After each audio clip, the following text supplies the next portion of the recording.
So divorce lawyers say that the trend for so-called face-bragging, that is using social media to, show off under the guise of sharing news, is helping fuel marital breakups as more couples are succumbing to the pressure to live up to unrealistic expectations, because everybody wants to keep up with the Joneses or the Sings, or however you want to put it.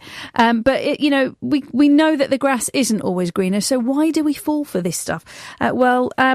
We asked staff right here at Talk Radio Towers what annoys them on social media, and here's what they had to say about it.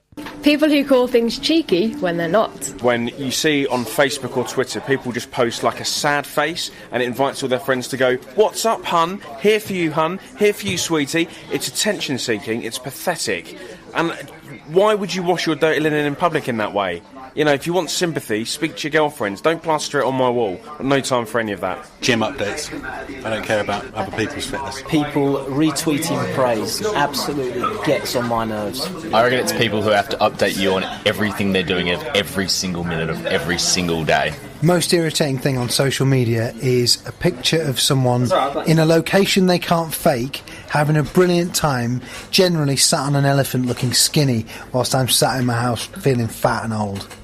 I'd have to say food photos, mainly because then I get a bit jealous that everyone's food looks better than my little microwave meal that I have here. But that being said, whenever I've gone out, I've posted food pictures myself, so I'm kind of part of the problem, I guess. There were some pretty bad social media crimes in there. I loved those. Jonathan Morter is a social media expert and joins me on the line now. Hello, Jonathan. Hello there. There were some bad ones in there, weren't there? There was sharing food pictures, which is surely just becoming boring now. There was the neediness, but there was also the general, the showing off of look where I am, look what I'm doing. Why do we feel the need to do this, and is it okay? Well, the first thing I'd say is yes. I think we're certainly guilty of it, and I have been for years. I probably will be for many years to come, to be honest with you. But why do we do it? I think we just like to be. We like to be the star of our own show, I think a lot of people would say. And with social media, you are, whether you like it or not, your friends like it or not, you can be star of your own show, your own Truman Show. We're making our own narrative, aren't we? Well, we are, yeah, we absolutely are. And look, hey, I've been guilty of it in the past. And it's not the last time I've done it, where I've gone and, like, for example, I'm a big Led Zeppelin fan. And when I met Jimmy Page of Led Zeppelin, it went straight on Facebook. I wanted to make sure everybody saw it because I was so proud. Yeah. Because that's my life. That was something that I had really aspired to. But other people have their own aspirations, and, not everyone is the same. Not everyone likes the same thing. So there are going to be things that people are going to post up that you just think, oh, my goodness me, what are you doing, Whereas for them, that's what they want to do. And yes, you do create your own narrative, whether you like it or not. That's kind of how social media has become. And I hear you. I'm with you on the fact that, sometimes I'm trying to think what kind of things I post on Facebook. I keep my Facebook fairly private, but I guess I would share joyous news, because sometimes you think, well, it's the fastest way to disseminate that news. You maybe want to pick up the phone to a friend, but if you want to genuinely share it with people, what's wrong with that? And I hear you when, some people will go, it's great to have news of, if people have got married or if they've got a new job or if whatever it may be. But do you not think that some people take it too far? I mean, I'm going to irritate people here by saying this, but parents sometimes going, not just that they've, had a child, that's great, or they've taken them, it's a special birthday, or they've taken them out to somewhere nice or what have you. But, oh, look, here's a picture of Johnny's first poo. That doesn't really need to go on social media, does it?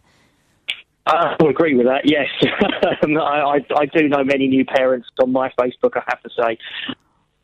Yeah, I mean, look, I'm a proud parent myself, and I know in the past I've been guilty of posting up young, pictures of my kids when they were young. But, it's really important in their lives, and they want to share something that's important to them. Yes, I agree. Maybe you would think, no, that shouldn't be on Facebook. Yeah. Why posting about that? But for them, that's their world. That's the big thing for them. And I suppose, I take the idea that, I've got a lot of friends on Facebook, and I have to say half of the news feed I get, I don't even go near it. I don't even look at it because it's got no relevance. It's got no relevance to it. Yeah. To them, it's great. I mean, one thing I get annoyed with is baby scan photos. Right. Because you just can't see anything in it. Obviously, that person can. Oh, they can see a future prime minister, I'm sure, or an astronaut.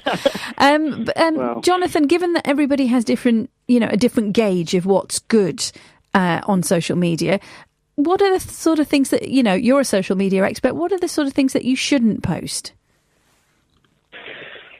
Oh, that's a good question. Well, I think something that can get you in trouble, I suppose, really. Yeah. I mean, there's an article in Telegraph you mentioned about, marriages that break because of social media. Yeah. Now, some decor and first of all, one thing, but also if you're in the situation where you are potentially upsetting a spouse or somebody else, then the argument would be then, well, should you even be in a relationship? So, get a way of actually sort of, speeding things up a bit and being honest with each other, perhaps. Yeah. I'm just having a look on Twitter here as we're talking about social media, and Andrew says, I like hearing about joyful news on social media, but people with sad news can get kind of annoying at times. I do sympathise with people with sad news because I'm a nice person, but I kind of feel hopeless to help them. Andrew, thank you for tweeting it. That's an interesting one because here's the thing. I do wonder, it doesn't irritate me particularly when people have sad news because I get that. I think that, again, you can filter it out, but also for some people, maybe that's the only place that they've got to share it, and if they're feeling particularly down in that moment, it's an expression for them. But it's interesting, Jonathan, isn't it, that the recipient, the person reading it, as Andrew said there, you don't often think the impact that it'll have on them reading it.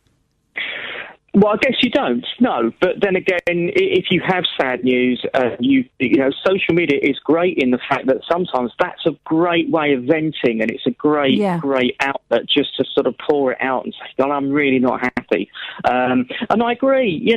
Sometimes you see this from other people, and you think, "Oh, I don't know what to say, and I really don't know how I can respond to that." Yeah. And sometimes I've seen it, and I feel bad about ignoring it. Because I think I can't really add to the conversation. I can't really... Obviously, I'm sympathetic, but there's not much else I can really do for you. And sometimes I wonder if... I really don't see help here, Yeah, or thinking of you or what have you. To some people, that might be that genuinely nice that more and more people have commented something underneath the post and are thinking of them. But to others, it might just seem like a sort of, empty, meaningless phrase to type. And actually, it would be better to pick up the phone and talk to that person. Oh, I agree with that, yeah. And that's when you get into the territory. And I see it a lot, especially with brands on Facebook and Twitter as well, where you get what I call empty and vacuous social media, where, they're posting things in a way just to get a reaction, rather than going on. And also as well, I would agree that I would rather, in a way, I'd rather have no comments at all than some people going, "Oh, I really feel for you," and "How are you, hun?" When you almost feel that they're saying that just to scroll past you, So, do you know what I mean? Without sounding, I'm really cold and heartless, but I think a lot of people do think that. I'm just trying to think back to the things where I've posted where it's I think it's been called face bragging at the moment, but it used to be called humble bragging. That's the other phrase for it, isn't it? Where you're not really being humble. You are. You could call it bragging, but it's like you say, when you meet someone that you're excited about meeting, or that you are on a holiday that you want to share. And quite often what people forget is that, again, it's the false impression is they might be on holiday. I remember sharing a picture from holiday a few months ago, and I was in a genuinely lovely place. But the reason I was doing it at that moment was because I was bored. So that was the truth of it. It's like, I'm bored, I'm lying here, it's a lovely place, it's February back home and it's cold and I'm in 29 degrees, which, there you go, brag. But and this is the thing that people forget, is that you can manipulate it, can't you, to say pretty much what you want. Absolutely, I wholeheartedly agree. I mean, look, it can go to extremes as well. I mean, I actually knew somebody, and it was only I sort of looked a bit deeper into this, but so they were posting up selfies as their new profile picture, and had actually created fake profiles to go on and comment on their picture, going, "Oh, you look lovely. Oh, you look really wonderful." And the extremes that some people I know can take it to is really quite frightening. But there's nothing wrong with having a brag about something whatsoever. If I'm, like I said, someone saying that's even a job, I do that sometimes. Yeah, and someone. Oh, Jonathan, your line's cutting out a bit there, so we'll have to leave it there. But thank you, Jonathan. I think you were saying about people bragging about jobs. Jonathan Morter, social media expert. That sounds like a good job to brag about to me. Thank you for speaking to us this afternoon. I would love to hear from you if you're listening. What is the most? Go on. You can share. What is the most infuriating thing that you've seen people bragging about on Facebook or Instagram or any form of social media?